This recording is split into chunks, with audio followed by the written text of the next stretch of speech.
ডিব্ৰুগড় বাসী আৰু যোৰহাটবাসীৰ লগতে অসমৰ বিভিন্ন অসমত থকা প্ৰতিভাৱান নৱপ্ৰজন্ম যাতে এই অডিশ্যনসমূহত যাতে যোগদান কৰে।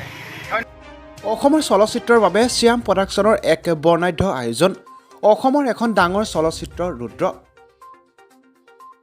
নতুন প্ৰজন্মক জনপ্ৰিয় অভিনেতা ৰবি শৰ্মাই মুখ্য চৰিত্ৰত অভিনয় কৰিব লগা এই চলচ্চিত্ৰখনৰ সকলো চৰিত্ৰ নিৰ্বাচনৰ বাবে আজি ইতিমধ্যে ডিব্ৰুগড় মিলন নগৰস্থিত মিলন সংঘত আয়োজন কৰা এক অডিশ্যনত বৃহৎ সংখ্যক নতুন প্ৰজন্মক অভিনেতা অভিনেত্ৰী হিচাপে ভাগ লৈছে।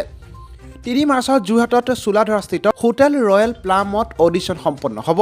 ইয়াৰ বাবে ৰাইজৰ মাজত সজাগতা সৃষ্টিৰ বাবে ইতিমধ্যে 2017 চনৰ পৰা নিস্বাৰ্থ আৰু এককভাৱে অসমীয়া চলচ্চিত্ৰ উদ্যোগৰ বাবে সৃষ্টিমূলক প্ৰচাৰ আৰু প্ৰসাৰৰ যাত্ৰাত অব্যাহত ৰখা সমীৰ ৰয়ে আজি এক সৃষ্টিমূলক সজাগতা ৰোড শ্ব' অনুষ্ঠিত সম্পন্ন কৰে। Tractor, Doraemon, guitar, flex, mic আদিৰে সম্পন্ন হোৱা ৰংচঙীয়া এই ৰোড শ্ব'ত বিভিন্নজনে সহযোগিতা আৰু সহায় আগবঢ়ায়। উল্লেখ্য যে ইতিমধ্যে সমীৰ ৰয়ে আজিৰ পৰা এমাহৰ পূৰ্বেও পৰা ক্ৰমে উত্তৰ লখিমপুৰ, মাজুলী, ধেমাজি, যোৰহাট, শিৱসাগৰ, গোলাঘাট আদি ঠাইত সম্পন্ন হোৱা ৰুদ্ৰৰ সৃষ্টিমূলক প্ৰচাৰ অনুষ্ঠানত নতুন প্ৰজন্মৰ লগতে বিভিন্ন ঠাইৰ ৰাইজৰ সহায় সহযোগিতা আগবঢ়াই উৎসাহিত কৰাটো অসমীয়া চলচ্চিত্ৰৰ বাবে এক আশাৰ বতৰা কঢ়িয়াই আনিছে। সম্পন্ন হৈছে। আমি আশা কৰিছোঁ যে যোৰহাটত অনুষ্ঠিত হ'বলগীয়া অডিশ্যনতো যাতে সকলো নৱপ্ৰজন্মই ওলাই আহে, তাত ভাগ লয়। ধন্যবাদ। জয় অসম, অসমীয়া চলচ্চিত্ৰৰ জয় হওক।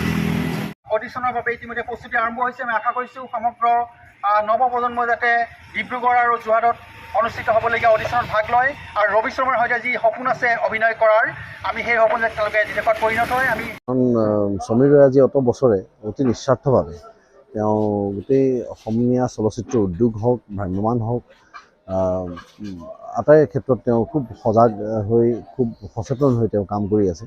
গতিকে তেওঁক আজি হয় আদৰ্শ, কাৰণ জাতীয়তাবাদ আৰু আঞ্চলিকতাবাদৰ কথা যিয়ে কৈ থাকে সেইখিনি মানুহে কেৱল কয়, কৰাৰ ভিতৰত তেওঁ একো নকৰে। কিন্তু সমীৰে যিটো কাম কৰিছে মই ভাবোঁ যে এক ডাঙৰ বৃহৎ উদাহৰণ যে জাতীয়তাবাদ আচলতে ইয়াকহে কয়।